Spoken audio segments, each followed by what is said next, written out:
فرماتے ہیں انما العلم بالتعلم، علم جو ہے پڑھنے پڑھانے کی چیز ہے۔ کیسے حاصل ہوتا ہے علم؟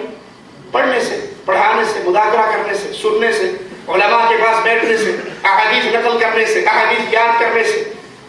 لیکن جواب میں ان کی حالت کیا ہے؟ یہ کہتے ہیں نہیں، یہ ہمارے ہاتھ میں صوفی اقبال صاحب کا ایک رسالہ ہے بہجت القلوب، جو انہوں نے مولانا زکریا صاحب کے روزنامچے سے نکالا ہے۔ 40 روایتیں انہوں نے اس میں بیان کی ہیں جو ڈائریکٹ رسول اللہ صلی اللہ علیہ وسلم سے مولانا زکریا صاحب نے سنی ہیں، درمیان میں کسی کا واسطہ۔ پیارے حبیب کب فوت ہوئے، مولانا زکریا صاحب کب فوت ہوئے؟ وہ کہتے نہیں، وہ مراقبہ ہوتا ہے، قبر کے پاس جا کے بیٹھ جاتے ہیں، نبی صلی اللہ علیہ وسلم سے لو لگ جاتی ہے اور نبی سے پوچھ لیتے ہیں، وہ جواب دے دیتے ہیں۔ آئیے اس میں سے ایک دو آپ کو بھی سناتا ہوں۔ کہتے ہیں 4 رجب 1398 ہجری بروز جمعہ نبی صلی اللہ علیہ وسلم نے عبد الحی سے مکاشفے میں فرمایا زکریا کی خدمت کرتے رہو، اس کی خدمت کرنا میری ہی خدمت ہے، اور یہ بھی فرمایا کہ میں اکثر اس کے حجرے میں آتا رہتا ہوں۔ یہ روایت کہاں ہے؟ صحیح مسلم میں، صحیح بخاری میں۔ کہتے نہیں ضرورت ہی نہیں، یہ تو آپ کا مردوں کا علم ہے، ہمیں تو جب ضرورت ہوتی ہے قبر نبوی پہ آ کے مکاشفہ کرتے ہیں، کلام ہو جاتا ہے، پوچھ لیتے ہیں۔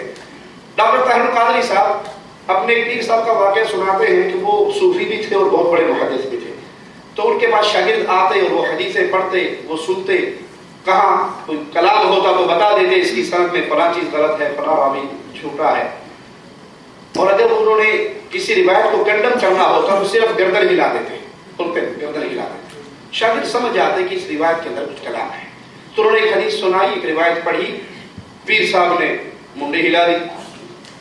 شاگردوں نے کہا استاد جی اس کے اندر تو جتنے راوی ہیں سب صحیح ہیں، سب ثقہ ہیں، سب قوی ہیں، کسی کا کلام نہیں ہے۔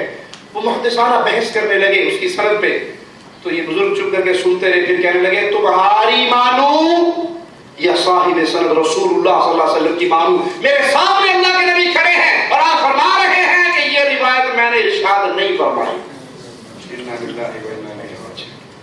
یہ نیا طریقہ ہے کہ اللہ کے نبی صلی اللہ علیہ وسلم سے کلام ہو جاتا ہے اور ان سے ڈائریکٹ وہ مجلس میں آ جاتے ہیں، ہم پوچھ لیتے ہیں اور پوچھنے کے بعد بتا دیتے ہیں یہ روایت ضعیف ہے، یہ صحیح ہے، کیونکہ اللہ کے نبی خود فرما رہے ہیں یہ میری حدیث نہیں ہے۔ لا حول ولا قوت الا باللہ۔